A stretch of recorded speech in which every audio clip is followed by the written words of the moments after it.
Post chapter 28. After 20 years, Kate Barlow returned to Green Lake. It was a place where nobody would ever find her, a ghost town on a ghost lake. The peach trees had all died, but there were a couple of small oak trees still growing by an old abandoned cabin. The cabin used to be on the eastern shore of the lake. Now the edges of the lake were over 5 miles away, and it was more than a small pond full of dirty water. She lived in the cabin. Sometimes she could hear Sam's voice echoing across the emptiness. Onions, sweet, fresh onions. She knew she was crazy. She knew she had been crazy for the last 20 years. Oh, Sam, she would say, speaking into the emptiness. I know it's hot, but I feel so very cold. My hands are cold. My feet are cold. My face is cold. My heart is cold. And sometimes she would say to him, hear him say, I can fix that. And she'd feel his warm arm across her shoulders. She'd been living in the cabin for about 3 months when she was awakened one morning by someone kicking open the cabin door. She opened her eyes to see the blurry end of a rifle, 2 inches from her nose. She could smell Trout Walker's dirty feet. Trout. Or else I'll blow your head off, she yawned. A red-headed woman was with Trout. Kate could see her rummaging through the cabin, dumping drawers and knocking things off from the shelves of the cabinets. The woman came to her. Where is it? She demanded. Linda Miller? Is that you? Linda Miller had been in 4th grade when Kate Barlow was still a teacher. She had been a cute freckle-faced girl with beautiful red hair. Now her face was blotchy and her hair was dirty and scraggly. It's Linda Walker now, said Trout. Oh, Linda, I'm so sorry, said Kate. Trout jabbed her throat with the rifle. Where's the loot? There is no loot, said Kate. Don't give me that, shouted Trout. You robbed every bank from here to Houston. You better tell him, said Linda. We're desperate. You married him for his money, didn't you? Asked Kate. Linda nodded. But it's all gone. It dried up with the lake. The peach trees, the livestock. I kept thinking. It has to rain soon. The drought can't last forever. But it kept getting hotter and hotter and hotter. Her eyes fixed on the shovel, which was leaning up against the fireplace. She's buried it, she declared. I don't know what you're talking about, said Kate. There was a loud blast as Trout fired his rifle above her head. The window behind her shattered. Where's it buried? He demanded. Go ahead and kill me, Trout, said Kate. But I sure hope you like to dig, because you're going to be digging for a long time. It's a vast wasteland out there. You and your children and their children can dig for the next 100 years and you'll never find it. Linda grabbed Kate's hair and jerked it back.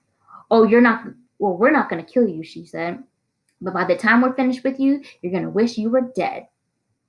I've been wishing I was dead for the last 20 years, said Kate. They dragged her out of bed and pushed her outside. She wore blue silk pajamas.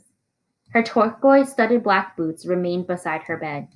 They loosely tied her legs together so she could walk, but she couldn't run. They made her walk barefoot on the hot ground. They wouldn't let her stop walking. Not until you take us to the loot, said Trout. Linda hit Kate on the back of her legs with a shovel. You're going to take us to it sooner or later, so you might as well make it sooner. She walked one way, then the other, until her feet were black and blistered. Whenever she stopped, Linda whacked her with the shovel. I'm losing my patience, warned Trout. She felt the shovel jab her in the back, and she fell on the hard dirt. Get up, ordered Linda. Kate struggled to her feet. We're being easy on you today, said Trout. You're just going to have to get up, keep on getting it worse and worse for you until you take us to it. Look, shouted Linda. A lizard leaped toward them. Kate could see its big red eyes. Linda tried to hit it with a shovel, and Trout shot at it, but they both missed. The lizard had landed on Kate's bare ankles. It had sharp black teeth. Its sharp black teeth bit into her leg. Its white tongue lapped up the droplets of blood that leaked out of the wound. Kate smiled.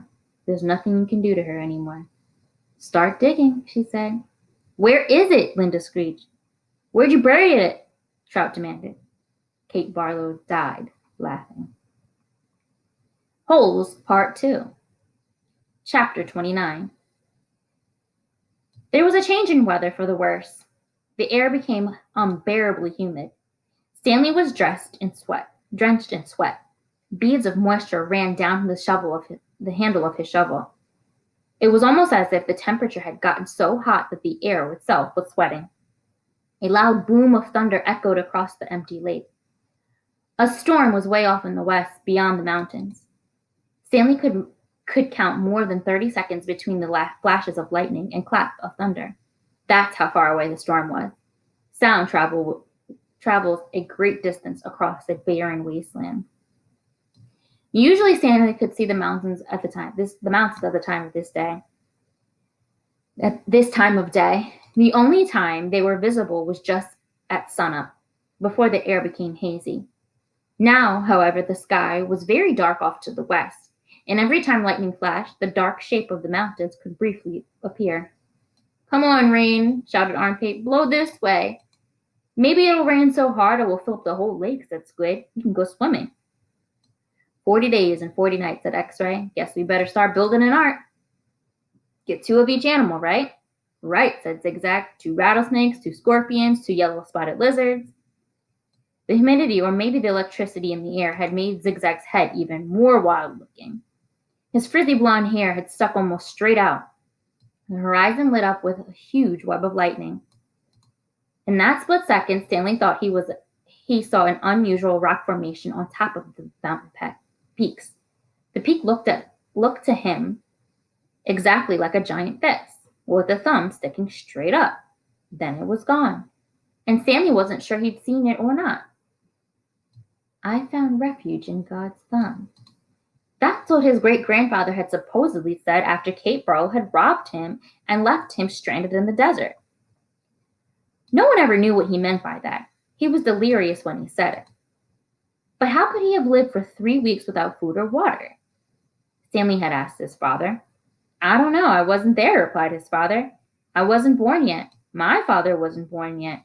My grandmother, your great-grandmother, was a nurse in the hospital where they treated him. He'd always talked about how she'd dab his forehead with a cool cloth. He said that's why he fell in love with her. He thought she was an angel." "A real angel?" His father didn't know. "What about after he got better? Did he ever say what he meant by God's thumb or how he survived?" "No. He just blamed his no-good, pig-stealing father." The storm moved off farther to the west, along with the hope of rain. But the image of the fist and the thumb remained in Stanley's head. Although instead of a lightning flash behind the thumb in Stanley's mind, the lightning was coming out of the thumb as if it were the thumb of God.